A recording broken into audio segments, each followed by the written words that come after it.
Ya Arhamar Rahimin, irhamna.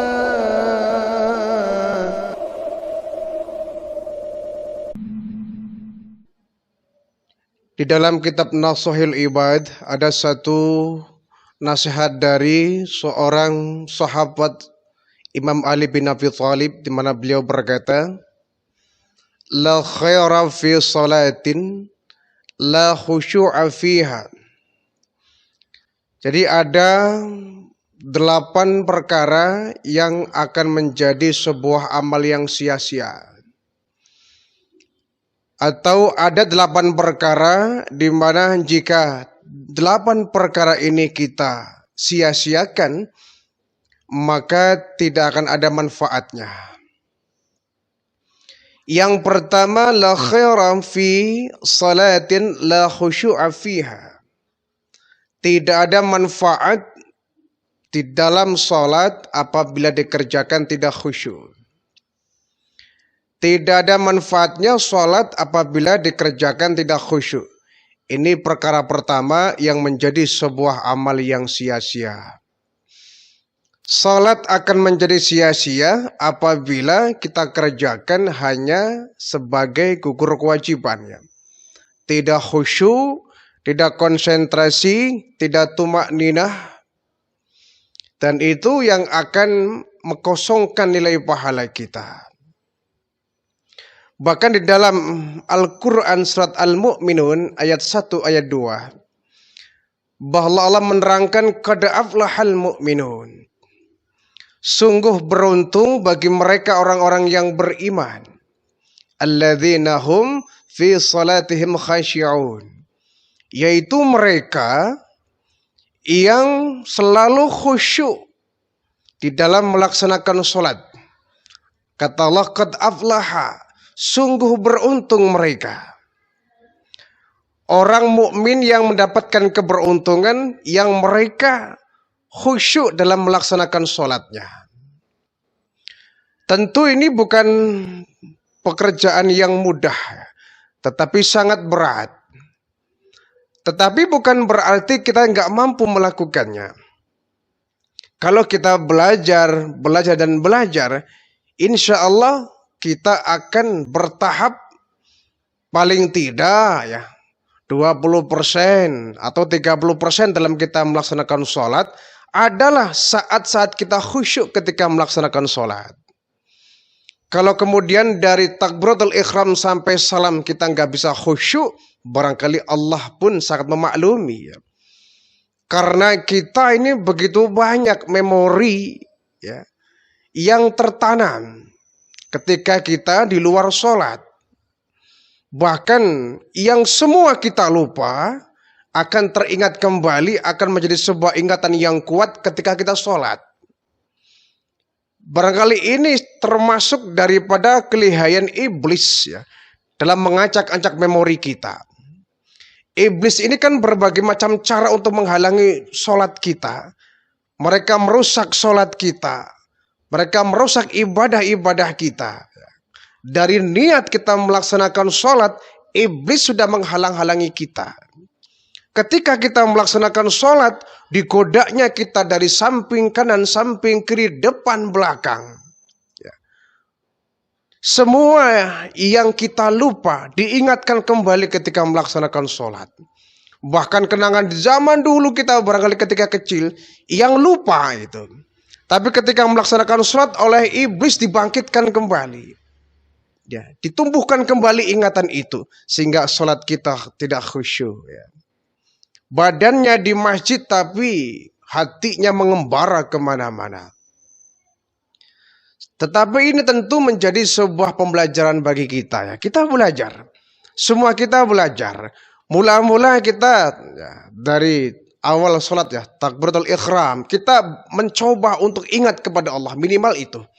Bahkan kita Imam Al-Ghazali, beliau mengatakan bahwa sudah dikatakan khusyuk apabila, untuk orang-orang awam, sudah dikatakan khusyuk apabila ketika mengawali sholat dia takbir, di situ dia ingat kepada Allah. Ini tingkatan orang awam yang mereka bisa dikatakan khusyuk. Tapi kemudian kita meningkat, ya, takbiratul ihram, kita ingat kepada Allah. Jadi cara khusyuk itu diantaranya adalah kita mengikuti apa yang kita baca. Ya. Kita mencoba memahami apa yang kita baca. Nah, kalau kita membaca bacaan sholat dan kita nggak paham maknanya, nggak paham artinya, bagaimana kita bisa mengikuti sholat? Bagaimana kita bisa menjiwai sholat? Karena apa? Yang kita baca kita nggak paham. Jadi kita berusaha sedemikian rupa yang kita baca. Subhana rabbiyal a'la wa bihamdi. Apa artinya? Kita mencoba mengartikan kalimat itu. Ya. Rabbighfirli warhamni wajburni warfa'ni warzuqni wahdini wa'afini wa'fu'ani. Kita mencoba apa arti kalimat itu. Dengan kita mengartikan kalimat itu, kita akan terbawa di dalam alam sholat itu. Kalau tidak, sudah semua kita terkadang begitu ya. Melambung pikiran kita, ya, melayang pikiran kita, sehingga lupa kepada Allah saat melaksanakan sholat. Nah, kata Imam Ali, la khaira fi sholatin la khusyu'a fiha. Sholat tidak akan ada manfaatnya apabila dikerjakannya dengan tidak khusyuk. Hati-hati kita ya, jangan sampai sholat kita nilainya kosong. Yang kedua kata Imam Ali, wala khaira fi saumin lam tina'a fihi anil lagwi. Tidak ada manfaatnya puasa yang dikerjakan seseorang bila tidak mencegah hal-hal yang sia-sia. Tidak ada manfaatnya puasa seseorang apabila puasanya tidak bisa merubah kepribadiannya menjadi lebih baik. Sementara ketika kita berpuasa, kita kan diajarkan bagaimana kita berkata yang baik, ya, menghindari dusta, berusaha untuk jujur, menghindari ghibah, menghindari menggunjing orang, menghindari namimah, mengadu domba. Karena semua itu akan menghancurkan nilai puasa kita. Nah, kalau puasa kita yang kita kerjakan hanya sekedar gugur kewajiban, yang penting kita puasa. Waktu sahur ya kita sahur, waktu buka ya kita buka. Sementara rentang waktu kita berpuasa, tidak pernah kita mencoba ya, mengambil pelajaran di balik itu. Sehingga puasa kita nggak ada manfaatnya itu. Jadi puasanya orang awam itu, kata baginda Rasul, mereka itu sudah dikatakan puasa kalau sudah nggak makan, nggak minum di siang hari. Sementara perbuatan mereka ya, panca indera mereka, mulut mereka, tangan mereka, mata mereka, ya, lidah mereka, semuanya nggak ikut puasa. Jadi yang puasa hanya perut saja. Laisa min siyami, mereka nggak dapat apapun dari puasanya. Ilal ju'i wal atos, hanya dapat lapar dan haus saja. Ya, ini sejalan dengan ucapan ya, Sayyidina Ali bin Abi Thalib bahwa wala khaira fi saumin lam tina'a fi adil lagwi. Tidak ada manfaatnya puasa seorang apabila puasanya tidak bisa merubah ya, pribadinya. Jika puasanya tidak bisa mencegah dirinya dari perbuatan yang sia-sia. Na'udzubillah min dzalik.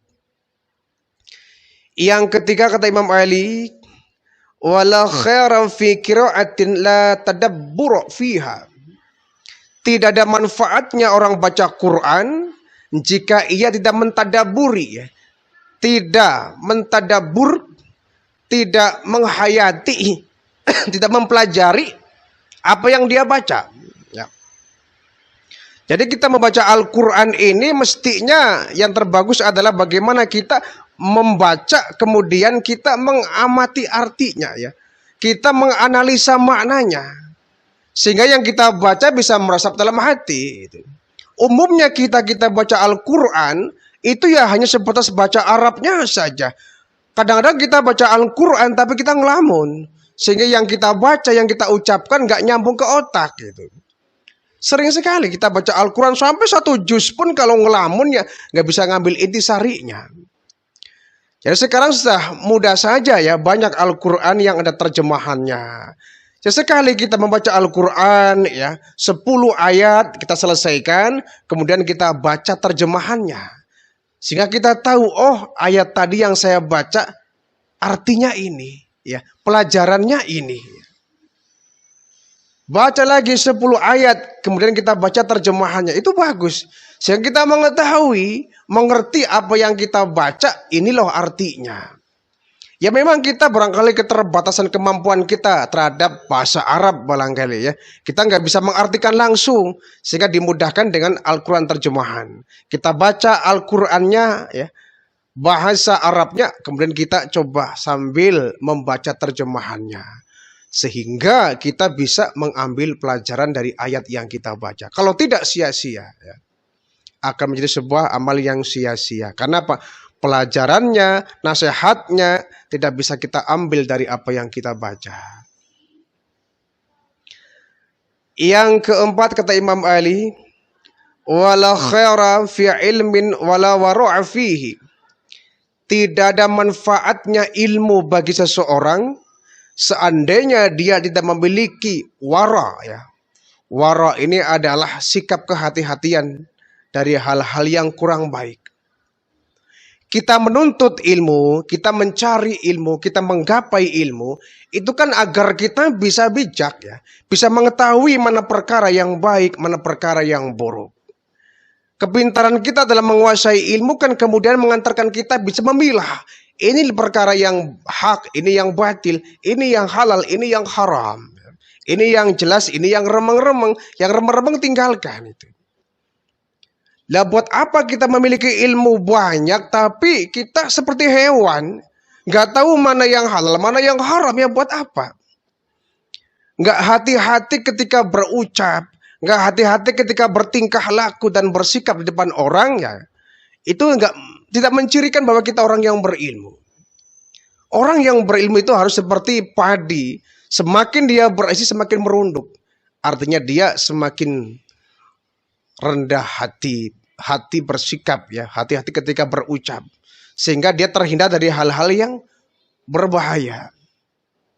Jadi ilmu yang kita dapati, ilmu yang kita peroleh dari hasil kita ta'lim, kita belajar, menyebabkan kita kemudian bisa memilih betul ya, bisa memilih betul mana kira-kira perkara yang halal, mana yang haram, mana yang baik, mana yang buruk. Mestinya begitu, sehingga ada filter, ada saringan dalam kehidupannya dari ilmu yang dia peroleh.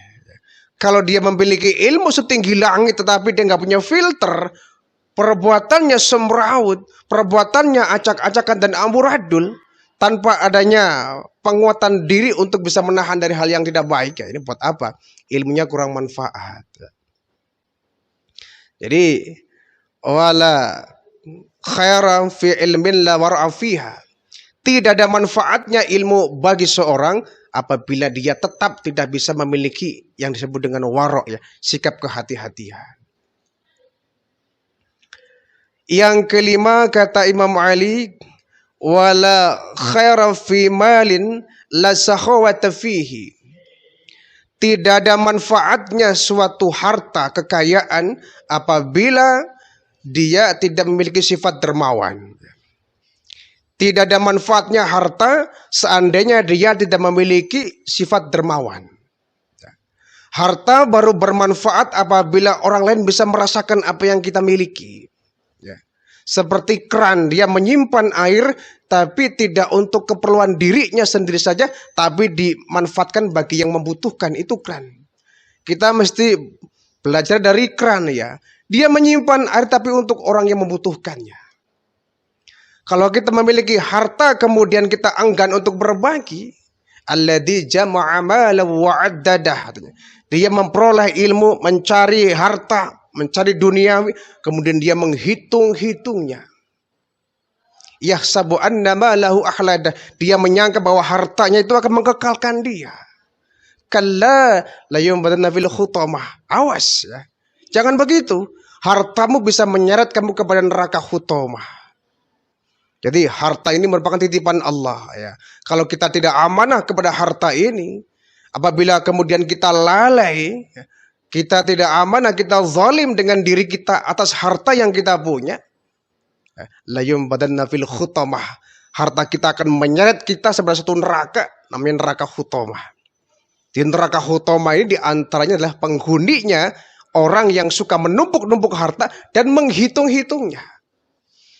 Orang kalau sudah punya harta menumpuk dan menghitung-hitungnya, biasanya dia akan bakhil, dia akan pelit, dia akan kikir, dia akan berat untuk memberikan ya, kepada orang lain. Dia merasa sayang dengan hartanya, kemudian dia nggak terima kalau kemudian secuil hartanya dirasakan kepada orang lain. Subhanallah. Dan hartanya ini akan menghancurkan dirinya sendiri. Wala khaira fi malin la sakhawata fihi. Tidak ada manfaatnya harta itu apabila seorang tidak memiliki sifat dermawan. Apabila seseorang dihinggapi penyakit bakhil, penyakit pelit, penyakit kikir, hartanya akan menjadi bahaya, menjadi bencana, ya, menjadi bala, menjadi sebuah malapetaka. Seandainya dia hanya menumpuk-numpuk kemudian dia enggan untuk berbagi. Yang keenam, wala khaira fi ukhuwatin la khifdha fiha. Tidak ada manfaatnya suatu persaudaraan kalau dia tidak bisa saling menjaga. Ya. Yang namanya ukhuwah itu kan ada 3 macam ya.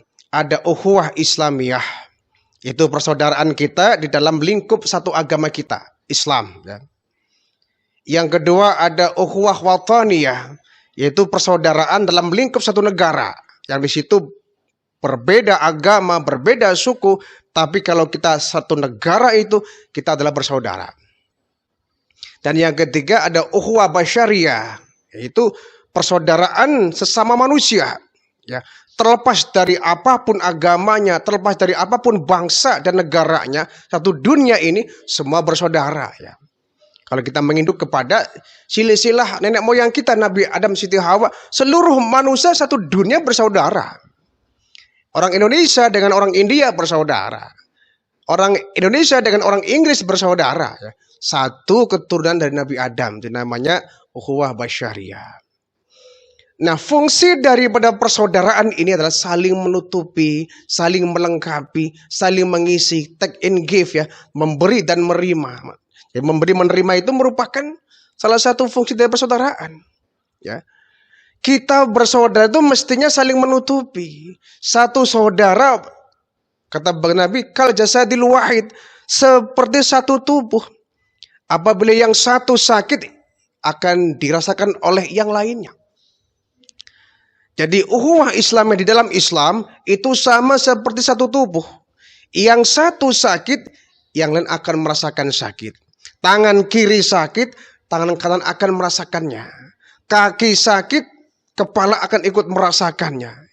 Satu tubuh demam, ya akan dirasakan oleh satu tubuh itu.